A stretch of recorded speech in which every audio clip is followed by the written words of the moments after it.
Stars, you got trolls in your comments section trying to argue you down to the ground about the UK royal family makes more money for the UK than it spends in taxpayer money. Well, I have the article for you. Hear ye, July 1st, 2023. Each year, Buckingham Palace releases information about the cost of the monarchy to the British public in what is known as the annual Sovereign Grant Report.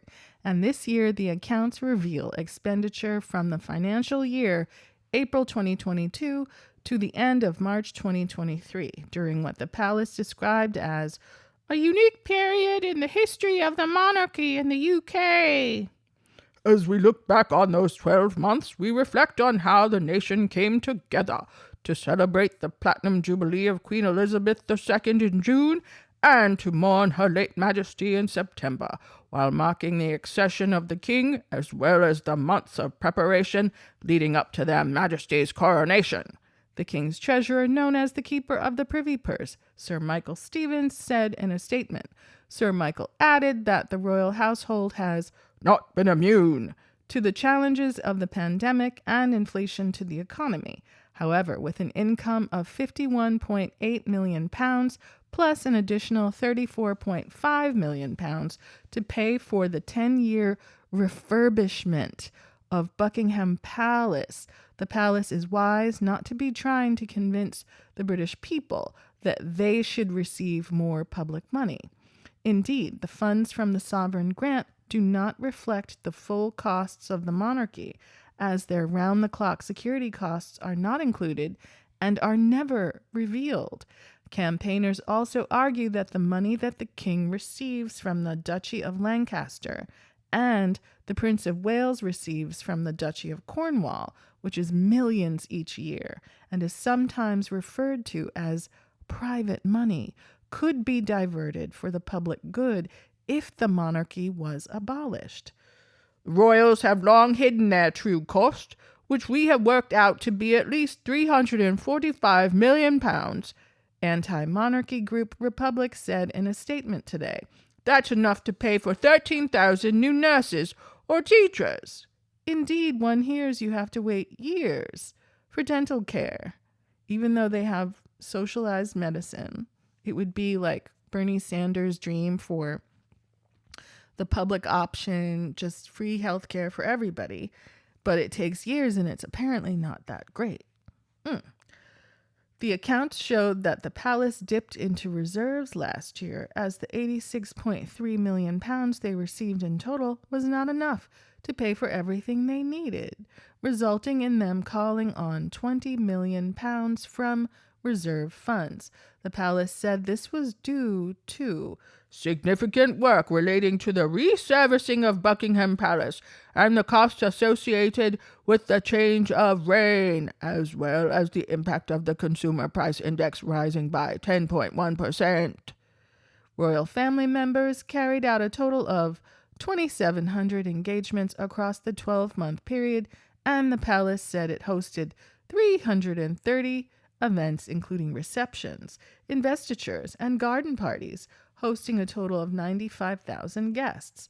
Some £3.9 million was spent on travel for the last financial year. The King and Queen's first official state visit overseas to Germany for 3 days cost the British public £146,219 for their charter flight from the UK to Berlin, Hamburg, and back.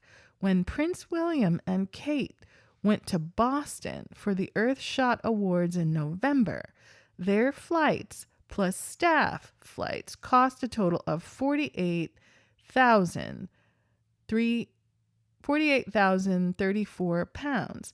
The year was also the busiest on record for incoming post, with Buckingham Palace saying it received 183,207 items of correspondence.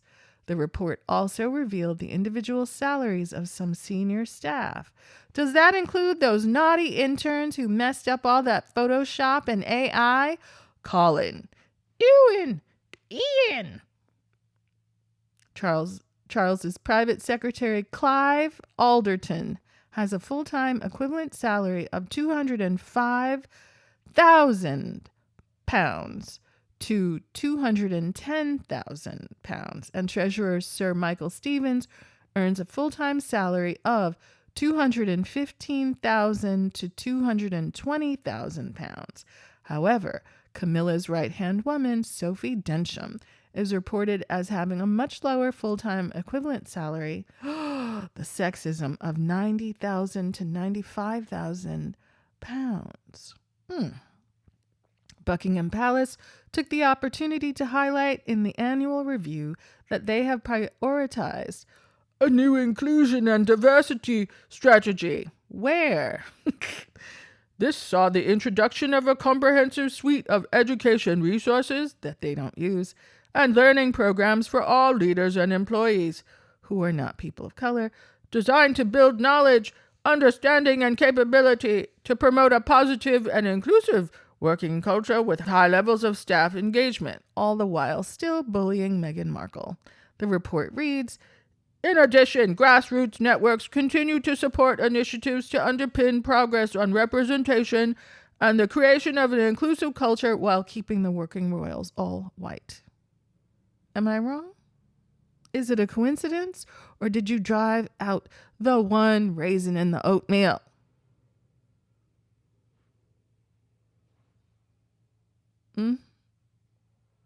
Right? That's the result. You don't need to hire me and pay me thousands of pounds for me to tell you you failed. And the way you continue targeting and bullying Meghan Markle is egregious. It's outrageous. You force all this royal stuff down American throats, and then you get upset when we have opinions, thoughts, questions about the health and safety of Kate Middleton. It seems like we still ain't heard from her. In my humble opinion. Argue with me. We know what deepfake AI looks like. We are not yet satisfied. I still think we need to send somebody. Human Rights Watch, or what is it? The Letizia from Spain? Let Homegirl, a peer, go over there and look around, right? That would be a very profitable reality show. Checking in on Kate Middleton. For real this time. Not filtered through these men. These awful men who write these statements and blame Kate Middleton for stuff she ain't do. Photoshop and all these pictures and stacking up a whole bunch of yellow flowers behind the bench that has two different halves, and then the ring disappears. Come on.